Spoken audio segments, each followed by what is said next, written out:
دنیا میں کوئی کسی سے پیار کیوں کرتا ہے؟ What is the reason? کیا وجہ ہوتی ہے کہ بندہ کسی کے فال ان لو، اس کے پیار میں گم ہو جاتا ہے؟ 3 ریزن ہوتی ہیں نارملی. یا تو وہ بڑا حسین ہوتا ہے، اچھا لگنے لگ جاتا ہے، یا بڑا مہربان ہوتا ہے، خیال رکھنے والا ہوتا ہے، یا وہ بڑا با کمال ہوتا ہے، اسپیشل ہوتا ہے، عام لوگوں سے ہٹ کر ہوتا ہے، اس لیے اس سے پیار ہو جاتا ہے.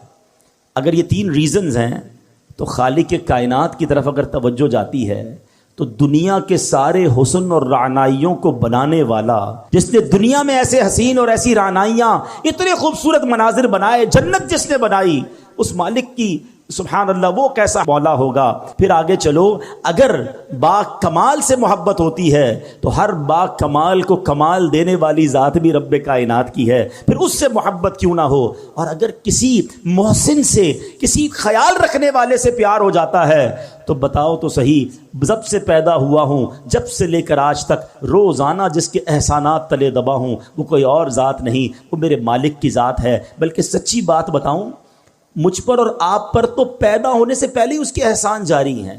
جی ہاں، بیفور مائی برتھ وہ مجھ پر بلیسنگز، مجھ پر مہربانیاں جاری کیے ہوئے. کیسے؟ بتائیے، کیا بچے اب نارمل پیدا نہیں ہوتے ہیں؟ بچے پیدا ہو رہے ہیں آج کل، کسی کے جناب کون سا مرض ہے، کسی کا ایک گردہ ہی نہیں ہے، کسی کا ہاتھ صحیح نہیں، کسی کا پیر صحیح نہیں، کوئی بغیر آنکھ والا، کوئی بغیر کان والا. عجیب عجیب معذور بچے پیدا ہوتے ہیں. اللہ تعالی ہمیں اور ہماری نسلوں میں ایسے معذور بچوں سے ہمیں محفوظ فرمائے. لیکن میں پورا پیدا ہو گیا، میرے اعضاء پورے ہیں، میں دیکھ بھی رہا ہوں، بول بھی رہا ہوں، سن بھی رہا ہوں. اس کا مطلب کیا ہوا؟ میرے رب نے میری تخلیق کامل فرمائی. ماں کے پیٹ میں جب میری تخلیق ہو رہی تھی، میرے اس کریم مولا نے مجھ پر یہ مہربانی کی کہ میرے کوئی پارٹ آف باڈی، کوئی آرگن آف باڈی کم نہ تھا. میں کسی بڑی بیماری میں نہیں تھا، پیدا ہوتے ہی شوگر کا مریض نہیں ہوں. یہ کتنی بڑی میرے رب کی مجھ پہ مہربانی میری پیدائش سے پہلے سے جاری ہے. اور سچ پوچھو، اس سے بڑی مہربانی بتاتا ہوں، وہ یہ ہے کہ اللہ نے مجھے اور آپ کو مسلمان گھرانے میں پیدا کر دیا. کسی کافر کے گھر میں بھی تو پیدا ہو سکتے تھے نا. روز بچے پیدا ہو رہے ہیں، کوئی کس مذہب والے کے یہاں پیدا ہو رہا ہے، کوئی کس مذہب والے کے لیے پیدا ہو رہا ہے. میں نے کیا کمال کیا تھا؟ میرا کیا ایسا کمال تھا کہ اللہ نے مجھے مسلمان گھرانے میں پیدا کیا؟ سب سے پہلی آواز جو میرے کانوں نے سنی وہ اللہ اکبر کی اذان سنی، کیونکہ جب میں پیدا ہوا مسلمان گھرانے میں تھا تو میرے کان میں اذان دی گئی. بتاؤ، یہ شروع سے مہربانیاں رب کی جاری ہیں. تو اگر کسی مہربان سے محبت کی جاتی ہے تو پھر اللہ سے سب سے زیادہ ہمیں محبت ہونی چاہیے. قرآن جس سورت سے شروع ہوتا ہے، سبحان اللہ، آج بات کریں گے سورہ فاتحہ، ویری فرسٹ سورہ آف قرآن. اس کا مقام نزول کیا ہے؟ اکثر علماء کے نزدیک سورہ فاتحہ مکہ مکرمہ میں نازل ہوئی. امام مجاہد رحمۃ اللہ تعالی فرماتے ہیں کہ سورہ فاتحہ مدینہ منورہ میں نازل ہوئی. اور ایک قول یہ بھی ہے کہ سورہ فاتحہ 2 مرتبہ نازل ہوئی، ایک مرتبہ مکہ پاک میں، دوسری مرتبہ مدینہ منورہ میں. اچھا، اس میں آیات، کلمات اور حروف کی تعداد کیا ہے؟ اس سورت میں 1 رکوع ہے، 7 آیتیں ہیں، 27 کلمے ہیں اور 140 حروف ہیں، 140 حروف ہیں.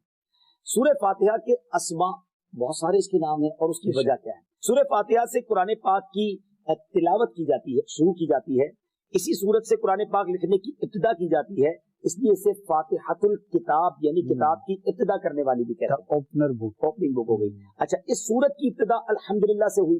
اسی مناسبت سے اسے سورہ حمد یعنی وہ سورت جس میں اللہ تعالیٰ کی حمد بیان کی گئی یہ بھی کہتے ہیں. سورہ فاتحہ قرآن پاک کی اصل ہے، اس بنا پر اسے ام القرآن اور ام الکتاب بھی کہتے ہیں. کیا بات ہے! اور آگے چلتے ہیں. یہ سورت نماز کی ہر رکعت میں پڑھی جاتی ہے، اور یہ سورت 2 مرتبہ نازل ہوئی ہے. اس وجہ سے اسے السبع المثانی یعنی بار بار پڑھی جانے والی یا ایک سے زائد مرتبہ نازل ہونے والی 7 آیتیں کہا جاتا ہے. اچھا، دین کے بنیادی امور کا جامع ہونے کی وجہ سے سورہ فاتحہ کو سورہ کنز، سورہ وافیہ، سورۃ الکافیہ بھی کہتے ہیں. اچھا، شفا کا باعث ہونے کی وجہ سے اس سورت کو سورۃ الشفا اور سورۃ الشافیہ بھی کہتے ہیں. اچھا، دعا پر مشتمل ہونے کی وجہ سے سورۃ الدعاء، سورۃ السؤال، سورۃ المناجات بھی سے. کتنے نام ہیں سورت کے، اور اتنی مختصر سورت ہے. اور ناظرین، ابھی آپ نے اس کے فضائل سن لیں. یقین کریں، آپ فضائل پڑھیں گے نا یا سنیں گے تو آپ کا جی چاہے گا جب مجھے موقع ملے میں نے سورہ فاتحہ پڑھ لوں. اچھا، عرب لوگوں میں نے یہ دیکھا، آپ کو بھی ہوا ہوگا اتفاق کہ وہ بات بات پر مل کے کہتے ہیں فاتحہ پڑھ جی. تو فاتحہ دعا میں بار بار پڑھنا اور کسی نیت کے ساتھ پڑھنا، سبحان اللہ، یہ بڑا اچھا معمول ہے.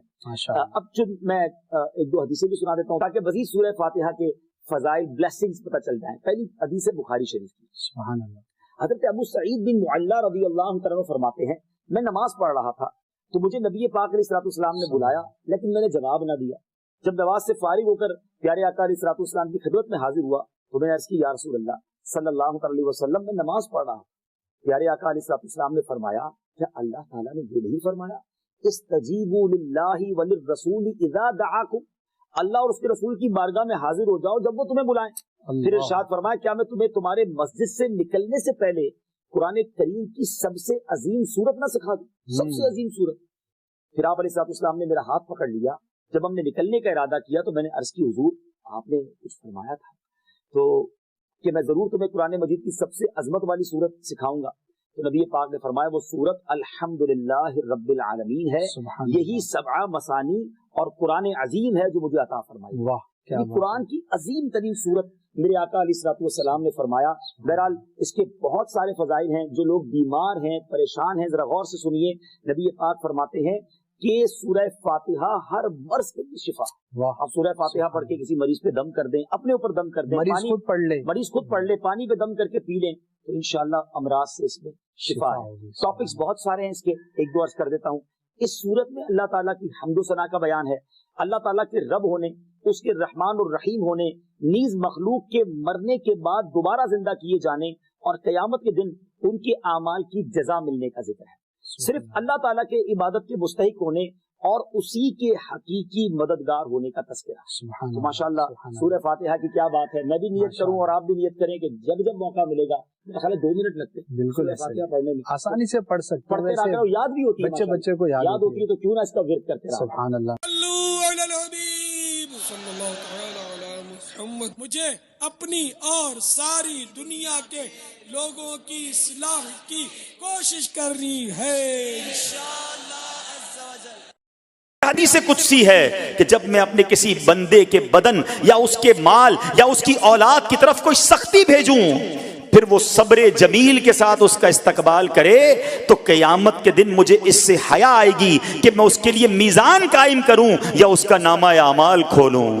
اللہ فرما رہا ہے مجھے حیا آئے گی کہ اپنے بندے سے اب کیا حساب لوں. جب آزمائش بھیجی تھی تو اس نے صبر کیا تھا، اس نے شکوہ نہیں کیا تھا. خدا کی قسم میں آپ سے پوچھتا ہوں میرا کوئی نقصان ہو جائے اور قیامت کے دن میرا نامہ اعمال نہ کھولا جائے، مجھے اللہ کی بارگاہ میں حساب نہ دینا پڑے، مجھے بتاؤ یہ دنیا کے حساب نقصان کی کیا حیثیت ہے اگر ادھر بخشا جائے. سنو تو صحیح، رب فرما رہا ہے کہ مجھے حیا آتی ہے کہ اس کے لیے میزان قائم کروں یا اس کا نامہ اعمال کھولوں. ارے یہ ساری دنیا کی دولت، یہ ساری دنیا کی آسائش ایک طرف، اگر قیامت کے دن حساب کتاب میں آسانی مل جائے، اللہ بلا حساب جنت میں داخل کر دے، اس سے بڑھ کر کوئی نعمت نہیں. مگر آج افسوس یہ ہوتا ہے کہ اگر کسی پر امتحان آتا ہے وہ اس امتحان میں فیل ہو جاتا ہے. اس حدیث میں ایک لفظ استعمال ہوا صبر جمیل کے ساتھ. اب یہ بھی بڑا مسئلہ ہے کہ لوگوں کو یہی نہیں پتا کہ صبر جمیل ہے کیا. لوگ کہتے تو بہت ہیں اللہ پاک آپ کو صبر جمیل عطا فرمائے. اب اس سے پوچھو بھائی صبر جمیل کی تعریف کیا ہے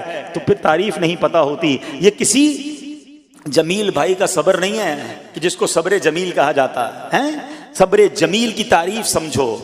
علماء کہتے ہیں کسی مصیبت زدہ اور غیر مصیبت زدہ کو برابر میں دیکھو مگر دونوں میں کوئی فرق نظر نہ آئے. یعنی چہرہ بھی نہ بتائے کہ وہ کسی مشکل میں ہے، اس کی عادتیں بھی نہ بتائیں کہ وہ کسی پرابلم میں ہے، یعنی اس کو دیکھ کر پتہ ہی نہ چلے کہ وہ بڑی مشکل میں ہے. فرمایا یہ ہے صبر جمیل. مگر آج ہمارا حال یہ ہے، ہمارا چہرہ بتا دیتا ہے بھائی خیر تو ہے، بڑی ٹینشن میں ہو، ہاں یار کیا کروں بس موبائل ٹوٹ گیا، ارے بھائی بڑی چہرے پہ بڑی ہوائیاں اڑ رہی ہیں، بس کیا کروں جناب آج 5000 روپے کھو گئے. 5000 روپے کھو جائیں، چھوٹا سا نقصان ہو جائے، ہمارا چہرہ بتا دیتا ہے کہ ہمارے ساتھ کوئی معاملہ ہوا ہے. صبر جمیل یہ ہے کہ دیکھ کر کوئی پہچان ہی نہ سکے کہ یہ بندہ کتنی مشکل میں ہے، چاہے اندر کتنی تکلیف میں ہو، دنیا والوں کو نہ بتائے کیونکہ وہ رب کا بندہ ہے، وہ اللہ کی بارگاہ میں فریاد کرے. یہ صبر جمیل ہے اور اللہ اسے ہم سب کو نصیب فرمائے. ایک بار دیکھ لے ساری زندگی ان کے حسن و جمال کے جلووں میں گم ہو جاتا ہے. جی ہاں وہ آقا جن کا آپ نے بھی اور میں نے بھی کلمہ پڑھا ہے صلی اللہ تعالیٰ علیہ وسلم، وہ دکھتے کیسے تھے، وہ نظر کیسے آتے تھے، ان کا حسن کیسا تھا۔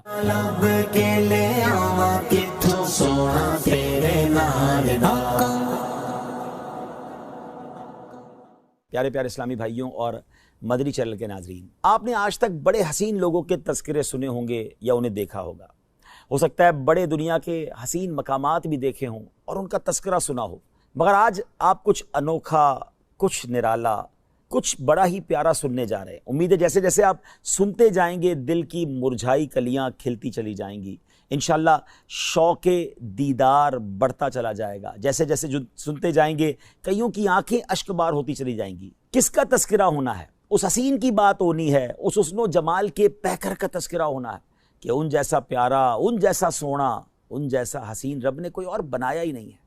جی ہاں، آج اس ہستی کا تذکرہ ہونا ہے جس جیسا سونا، پیارا اور حسین رب نے بنایا ہی نہیں ہے۔ وہ حسن و جمال کے پیکر ہیں، وہ شمس الضحیٰ ہیں، وہ بدر الدجا ہیں، وہ ایسے آقا ہیں جن کو کوئی ایک بار دیکھ لے ساری زندگی ان کے حسن و جمال کے جلووں میں گم ہو جاتا ہے۔ آج نبی پاک صاحب لولاک صلی اللہ تعالیٰ علیہ وسلم کا تذکرہ خیر ہونا ہے۔ نہ کوئی آپ جیسا تھا، نہ کوئی آپ جیسا ہے۔ اے میرے پیارے اسلامی بھائیوں، آج کس کی زبانی یہ تذکرہ ہوگا؟ کس نے دیکھا اور کہ دیکھ کر دیوانہ ہو گیا؟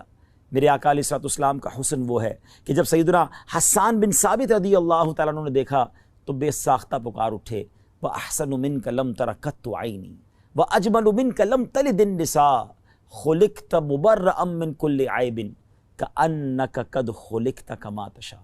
نبی پاک علیہ الصلوۃ والسلام کی ذات وہ ہے، جب ان کے حسن و جمال میں گم ہو کر مولانا جامی رحمۃ اللہ تعالیٰ علیہ نے قلم اٹھایا تو کمال کیا، اور آپ لکھتے ہیں ہر کس کے لبے لالے ترا دیدہ بدل گفت، حقا کے چے خوشکندہ عقیق یمنی را۔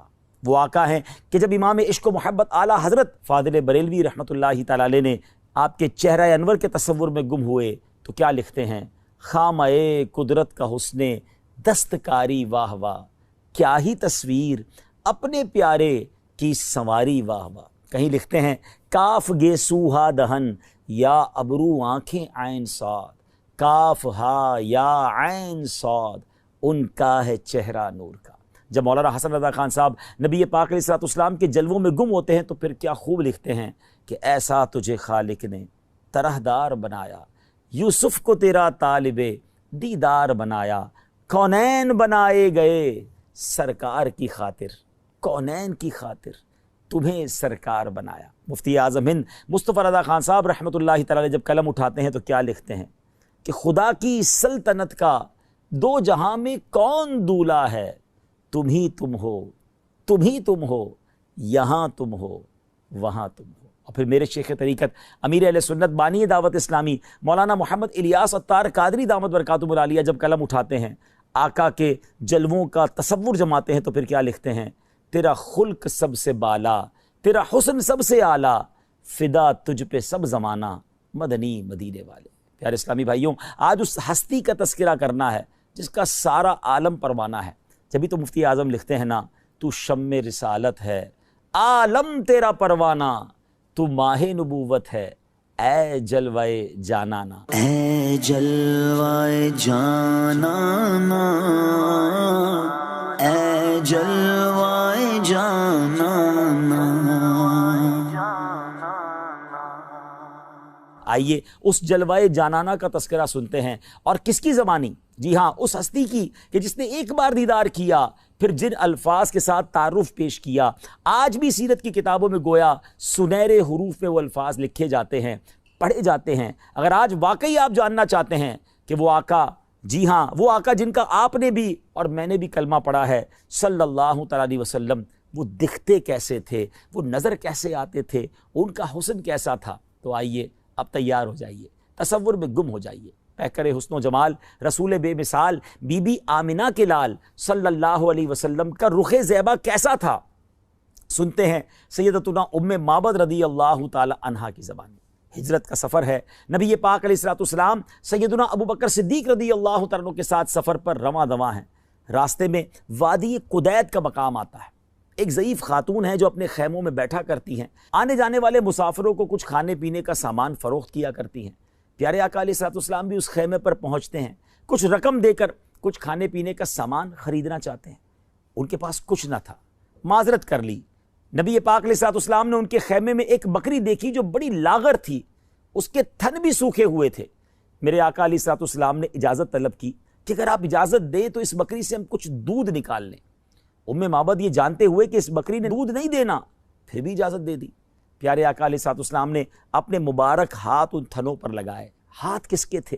وہ تھن دودھ سے بھر گئے، اتنا دودھ نکلا کہ سب نے خوب دودھ پیا، بلکہ سارے برتن بھی دودھ سے بھر گئے۔ معبد رضی اللہ تعالیٰ عنہ یہ معجزہ دیکھ کر بڑی حیران ہوئی۔ میرے آقا علیہ الصلوۃ والسلام تو اپنا دیدار کروا کے چلے گئے، مگر ان کے سبحان اللہ گھر والوں کو دیوانہ بنا گئے، اس گھرانے کو اپنا دیوانہ بنا گئے۔ ابھی وہ ایمان نہیں لائے تھے۔ ابو معبد رضی اللہ تعالیٰ جب واپس آئے اور معبد کے جو شوہر ہیں گھر میں جب دودھ سے بھرے ہوئے برتن دیکھے تو پوچھتے ہیں کہ کون آیا تھا، یہ کیا معاملہ ہے؟ تو آپ فرماتی ہیں ایک مبارک آیا تھا۔ نبی پاک کا نام بھی ابھی انہیں نہیں پتا تھا، نام بھی نہیں پوچھا تھا، تو نام کہا، ایک مبارک ہستی تھی، ایک مبارک شخصیت تھے۔ کہا یہ تو بتاؤ وہ دکھتے کیسے تھے، ذرا بتاؤ تو صحیح وہ کیسے تھے۔ اے پیارے اسلامی بھائیو، مدنی چینل کے ناظرین، اب سنیے میرے آقا کیسے دکھتے تھے، نبی پاک کا حسن و جمال کیسا تھا۔